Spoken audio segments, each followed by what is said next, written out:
Biotic component हैं जो यूरिथर्मल कहलाते हैं। नेक्स्ट है स्टेनोथर्मल। तो स्टेनोथर्मल क्या होते हैं? They can not tolerate high temperature. तो ऐसे जीव जो हाई टेम्परेचर को टॉलरेट ना कर पाए उनको स्टेनोथर्मल कहलाते हैं, ठीक है, कहते हैं। अगला है plant classification based on temperature. तो पौधों का क्लासिफिकेशन बेस्ड ऑन टेम्परेचर। तो ये आपका निम्न प्रकार का पाया जाता है, जैसे कि मेगाथर्म्स है, फिर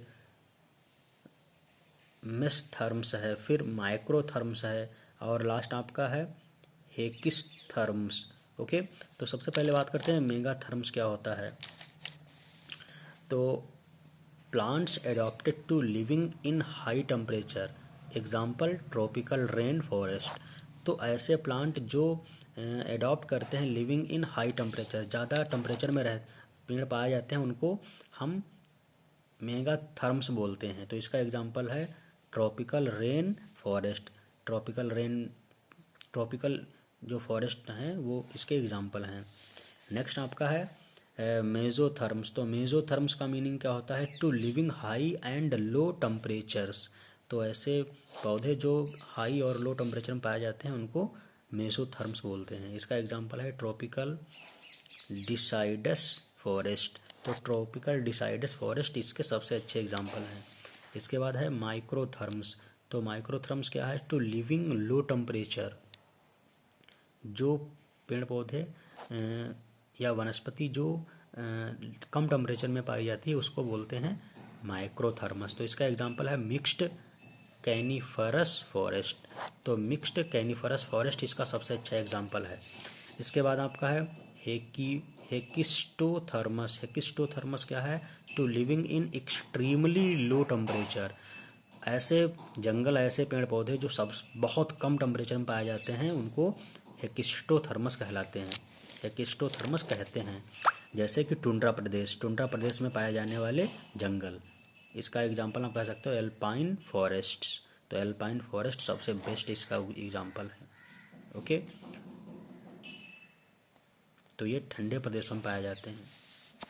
नेक्स्ट है connecting in bacteria fungi between abiotic and biotic components known as edaphic factors.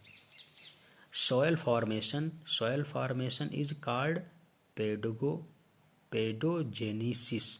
ठीक है, तो soil formation is called pedogenesis. It's study is called pedology. ठीक है, तो ये काफ़ी इंपॉर्टेंट है, आपसे पेडोलॉजी की डिफिनेशन पूछी जाती है, ये याद रखना बहुत ही इंपॉर्टेंट है।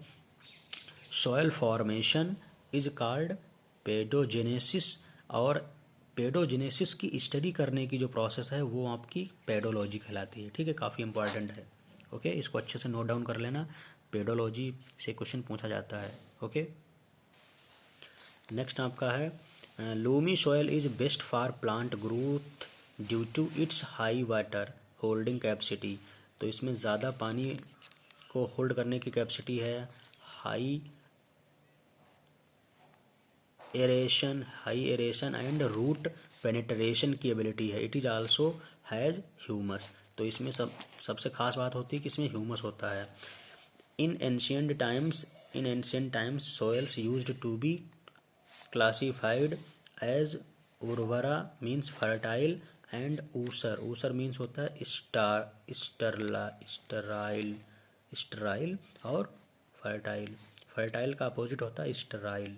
ठीक है, तो फर्टाइल मीन्स उर्वरक और स्टराइल मीन्स बंजर।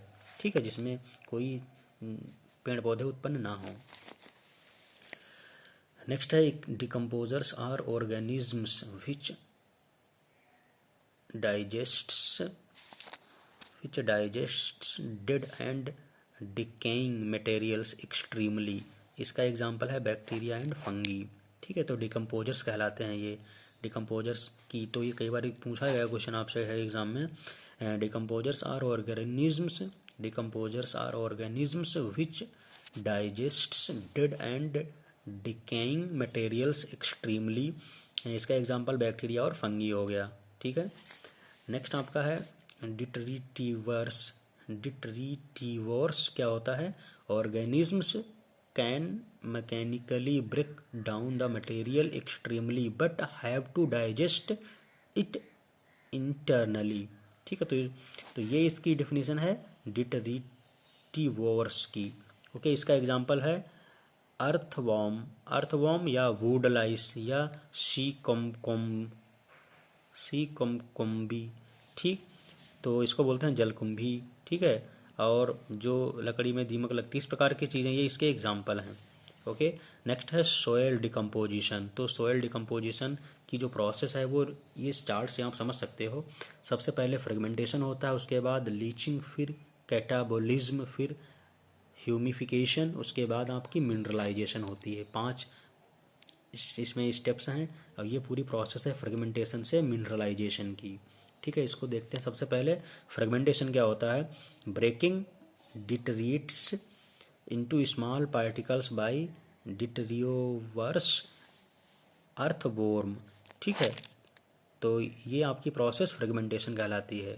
ओके, नेक्स्ट आपकी है लीचिंग।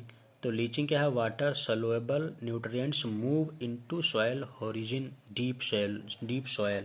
तो ये आपकी लीचिंग कहलाती है। नेक्स्ट आपका है कैटाबोलिज्म। कैटाबोलिज्म क्या होता है?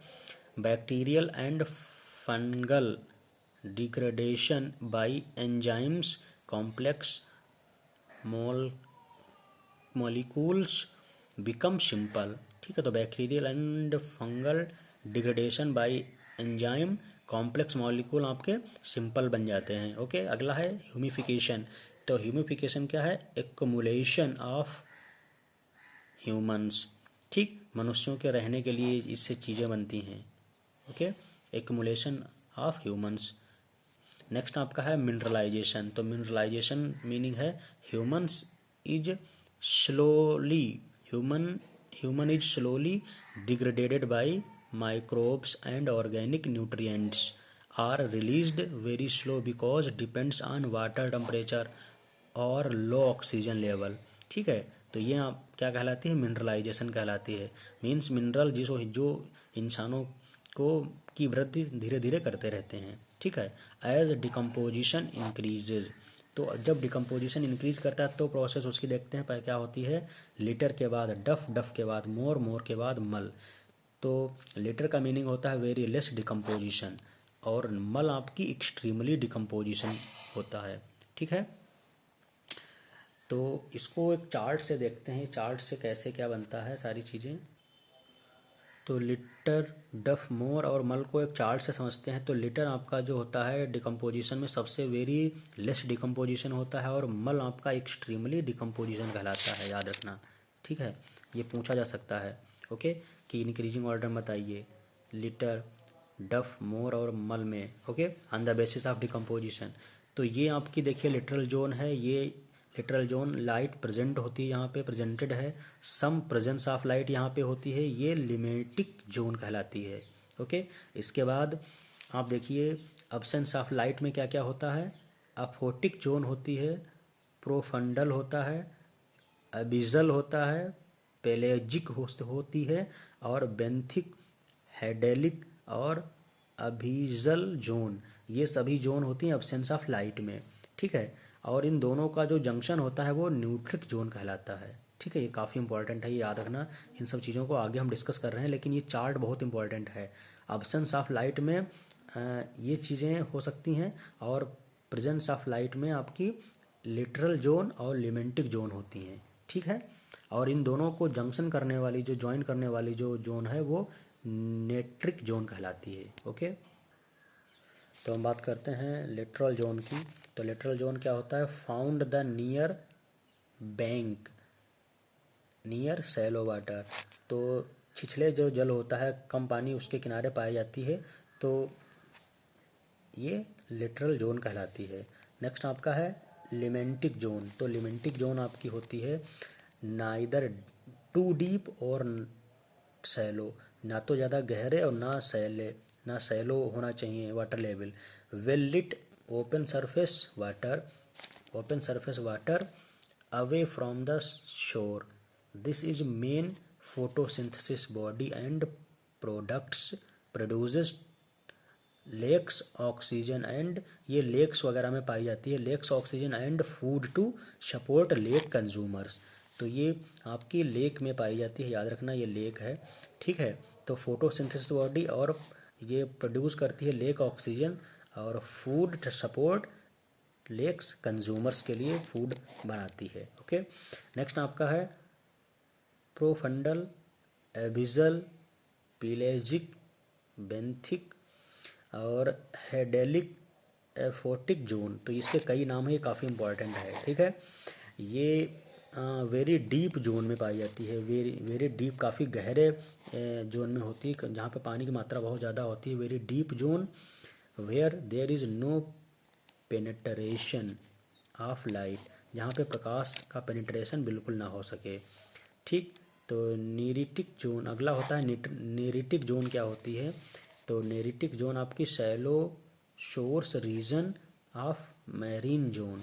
तो shallow shore region of marine zone आपकी नेरिटिक जोन कहलाती है, ठीक है। तो ये आई थिंक आपको चीज़ें समझ में आ गई होंगी। ये नोट पॉइंट आपके सभी शॉर्ट पॉइंट में पूछा जा सकते हैं, आपसे वर्ड पूछ लेगा और इनको मैच करने के लिए रिगार्डिंग क्वेश्चन आ सकता है, या फिर आपसे पूछेगा कि ये टर्म किस चीज़ से रिलेटेड है, ठीक। तो इनको अच्छे से वॉच कीजिए, अपने फ्रेंड्स को शेयर कर देना। ये सभी question people and environment, ecology and environment, environment and ecology, people and environment से रिलेटेड क्वेश्चन जितने भी आते हैं आपके, सब अच्छे से कर लोगे आप। ये सभी C TET, H T E T, C TET, या फिर आपके N T NET, C S I R NET, K V S, N V S, D triple S B, T G T, P G T, इन सभी exams में जो question आते हैं इन्हीं में से आते हैं, ठीक है। और प्रीवियसली आए हुए क्वेश्चन पेपर से ही सब टॉपिक्स हैं, और अपकमिंग एग्जाम आपका आरआरबी, एनटीपीसी, एसएससी, इन सभी के पॉइंट ऑफ व्यू से बहुत इंपॉर्टेंट हैं। तो आप इनको अच्छे से वॉच कीजिए, अपने फ्रेंड्स को शेयर कर दीजिए, ताकि वो लोग तैयारी जो किसी कंपटीशन की कर रही हों तो उन सभी में ये क्वेश्चन आते हैं, तो उनके कंपटीशन की तैयारी अच्छे से हो जाए और वो अपना कंपटीशन बीट कर सकें और लाइफ में सक्सेस हो सकें। इस तरीके से आप उनकी हेल्प कर सकते हो। तो इससे रिलेटेड जो आगे टॉपिक्स हैं, बायोडाइवर्सिटी या फिर आपके इससे एमसीक्यू रिलेटेड क्वेश्चन, वो अगली वीडियो में डिस्कस करूँगा। तब तक के लिए थैंक यू।